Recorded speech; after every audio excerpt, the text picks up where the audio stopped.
നമ്മൾ fourth module start ചെയ്തത് Fourier series എന്ന് പറയുന്നത് നമ്മൾ ഫോർത്ത് മൊഡ്യൂൾ സ്റ്റാർട്ട് ചെയ്തു. അതിൽ നമ്മൾ എന്താണ് ഒരു പീരിയോഡിക് ഫങ്ഷൻ, എന്താണ് ഒരു പ്രിമിറ്റീവ് പീരിയഡ്, ഇത്രയും കാര്യങ്ങളായിരുന്നു നമ്മൾ ഡിസ്കസ് ചെയ്തത്. പിന്നെ അതായത് സൈനിൻ്റെ കോസിൻ്റെ ഒക്കെ നിങ്ങൾക്ക് പ്രിമിറ്റീവ് പീരീഡ് എങ്ങനെയാണ് കണ്ടുപിടിക്കേണ്ടതെന്നൊക്കെ നമ്മൾ ഡിസ്കസ് ചെയ്തു.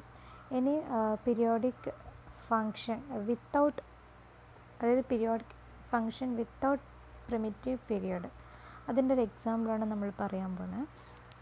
ഇപ്പോൾ f of x equal to k for every real x where k is a constant is a periodic function and any positive real number is a period but f has no primitive period.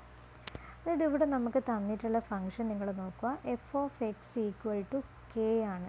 അവിടെ K എന്ന് പറഞ്ഞാൽ ഒരു കോൺസ്റ്റൻ്റാണ്. അപ്പോൾ ഇവിടെ നിങ്ങൾക്ക് ഒരു constant ഫങ്ഷനാണ് നിങ്ങൾക്ക് തന്നിട്ടുള്ളത്. അപ്പോൾ ഒരു കോൺസ്റ്റൻറ്റ് ഫങ്ഷൻ്റെ പ്രത്യേകത എന്താ? F of x equal to k ആണ്.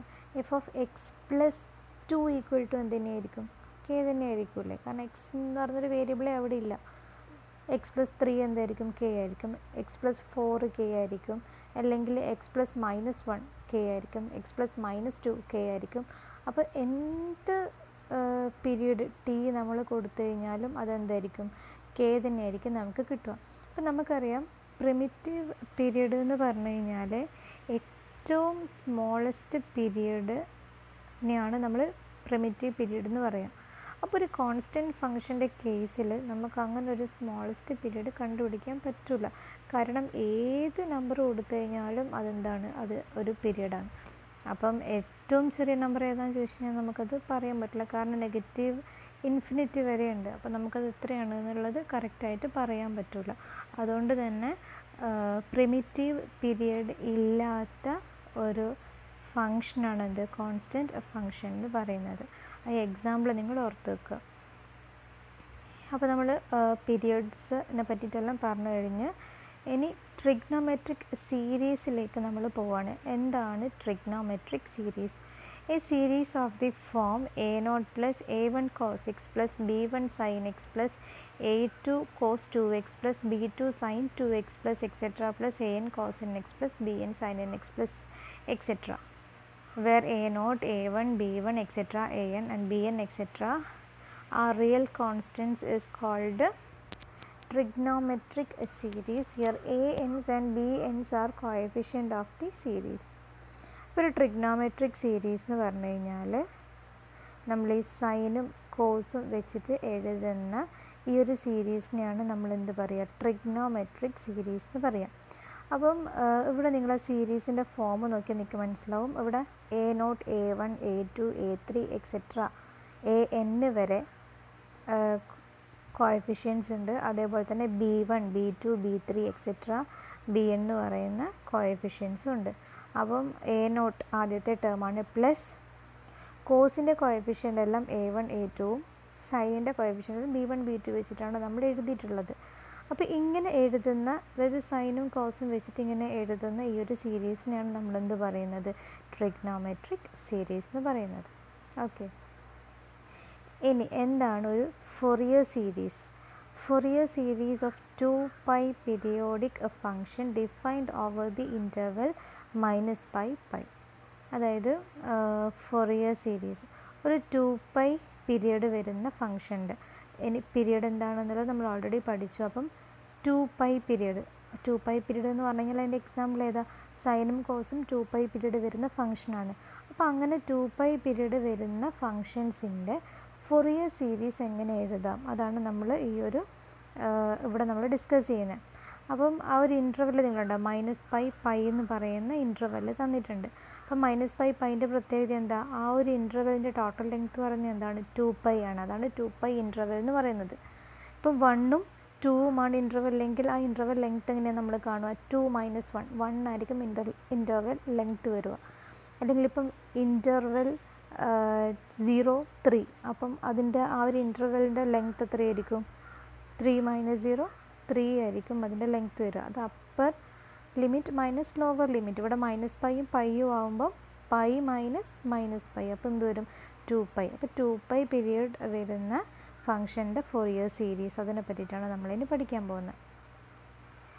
Suppose f of x be defined over the interval minus pi pi and be a periodic function with period 2 pi, so that f of x is defined over the set of real numbers, then Fourier series of f of x is given by the trigonometric series a naught by 2 plus sigma n equal to 1 to infinity an cos nx plus bn sin nx.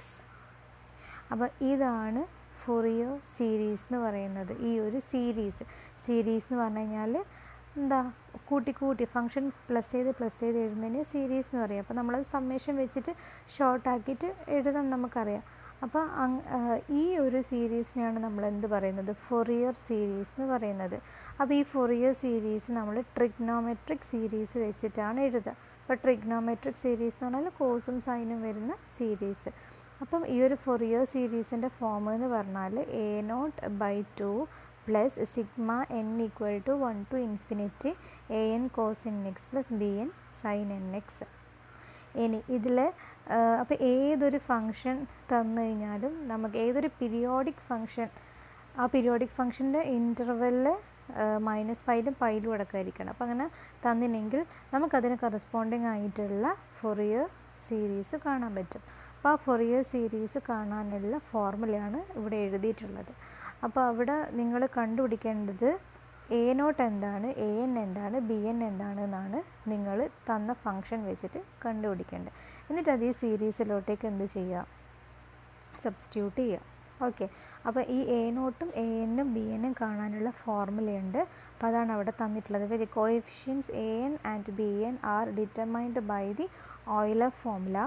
A nought എന്ന് പറയുന്നത് 1 by pi into integral minus pi to pi f of x d X.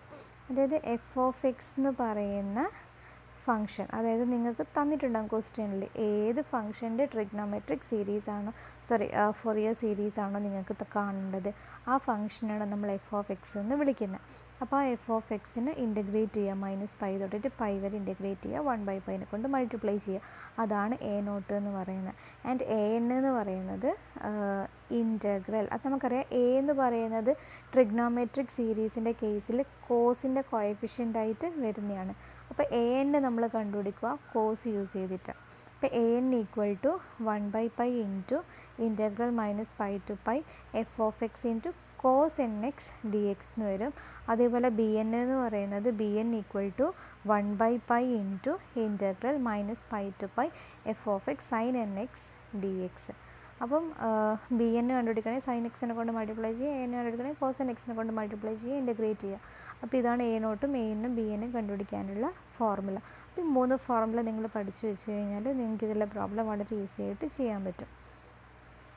But the series given in one is called Fourier series corresponding to f of x, and a naught, a n, b n are called Fourier coefficients of f of x.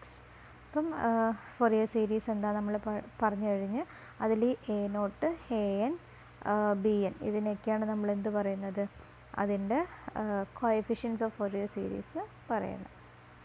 ഇനി ഒരു theory ഉണ്ട്, convergence and sum of Fourier series. If a periodic function f of x with a period 2 pi is piecewise continuous in the interval minus pi less than or equal to x less than or equal to pi and has a left and a right hand derivative at each point on that interval, then the Fourier series a naught by 2 plus series n equal to 1 to infinity a n cos n x plus b n sin n x of f of x is convergent. അതായത് ഒരു Fourier series convergent ആണ് എന്ന് പറയാനുള്ള കണ്ടീഷനാണ് ഈ തിയറത്തിൽ പറഞ്ഞിട്ടുള്ളത്. നമുക്ക് ഒരു ഫംഗ്ഷൻ തരും, ആ ഫംഗ്ഷൻ്റെ ഫൊറിയർ സീരീസ് ആയിരിക്കും നമ്മൾ കണ്ടുപിടിക്കുന്നുണ്ടാവുക. ആ തന്ന ഫംഗ്ഷൻ പീസ് വൈസ് കണ്ടിന്യൂസ് എന്ന് പറഞ്ഞു കഴിഞ്ഞാൽ മൊത്തത്തിൽ ആ ഫംഗ്ഷനല്ല, ആ ഇൻ്റർവെല്ലും കണ്ടിന്യൂസ് ആവണമെന്നൊന്നുമില്ല, കുറച്ച് ഷോർട്ട് ടൈം പീരീഡിൽ അത് കണ്ടിന്യൂസ് ആയിരിക്കും. അങ്ങനെ ഒരു പീസ് വൈസ് കണ്ടിന്യൂസ് ഫംഗ്ഷനും പിന്നെ ലെഫ്റ്റ് ഹാൻഡും റൈറ്റ് ഹാൻഡ് ഡെറിവേറ്റീവും അതിന് എക്സിസ്റ്റ് ചെയ്യുന്നുണ്ടെങ്കിൽ നമുക്ക് എന്ത് പറയാം, ഈ ഒരു ഫൊറിയർ സീരീസ് എന്ന് പറയുന്നത് കൺവേർജൻ്റ് ആണെന്ന് പറയാം. If X is A point of continuity, then the sum of the series n1 is f of x, that is at the point of continuity f of x equal to a0 by 2 plus sigma n equal to 1 to infinity an cos nx plus bn sin nx. അതായത് X എന്ന് പറയുന്നത് if X is A point of continuity, അങ്ങനെയാണെങ്കിൽ X ഒരു continuous point ആണെങ്കിൽ ആ എക്സിന് corresponding ആയിട്ടുള്ള F of എക്സും നമ്മളെ സീരീസും എന്തായിരിക്കും, ഈക്വൽ ആയിരിക്കും എന്ന് പറയുന്നത്. ഓക്കെ, എഫ് ഓഫ് എക്സും നമ്മൾ ആ ഒരു എഫ് ഓഫ് എക്സിന് കറസ്പോണ്ടിങ് ആയിട്ടുള്ള ഫൊറിയർ സീരീസും രണ്ടും എന്തായിരിക്കും, ഈക്വൽ ആയിരിക്കും. എക്സ് ഒരു കണ്ടിന്യൂറ്റി ആണെങ്കിൽ, പോയിൻ്റ് ഓഫ് കണ്ടിന്യൂറ്റി ആണെങ്കിൽ. If X is A point of discontinuity, then the sum of the series in 2 is the average left and the right hand limit of x at the point of discontinuity. അതായത് X എന്ന് പറയുന്നത് ഒരു discontinuous point ആണെങ്കിൽ നമുക്ക് കിട്ടുന്ന equation എന്താണ്, f of x equal to ആയിരിക്കില്ല series, പകരം എഫ് ഓഫ് അതിൻ്റെ left hand limit plus f of x plus divided by 2 equal to എന്തായിരിക്കും, ഫൊറിയർ സീരീസ് ആയിരിക്കും. ഓക്കെ, കണ്ടിന്യൂസ് ആണെങ്കിൽ f of x equal to നമുക്ക് ആ സീരീസ് തന്നെ കിട്ടും. കണ്ടിന്യൂസ് അല്ല, ഡിസ്കണ്ടിന്യൂസ് ആണ് എക്സ് എന്ന് പറയുന്ന പോയിൻ്റ് എങ്കിൽ f of x minus plus f of x plus divided by 2 equal to നമ്മൾ ആ ഒരു ഫൊറിയർ സീരീസിൻ്റെ സീരീസ് നമുക്ക് കിട്ടും. അപ്പോൾ ഇതെല്ലാം പ്രോബ്ലം ചെയ്യുന്ന സമയത്ത് നിങ്ങൾക്ക് ക്ലിയർ ആവും എന്താണ് എന്നുള്ളത്. ഓക്കെ.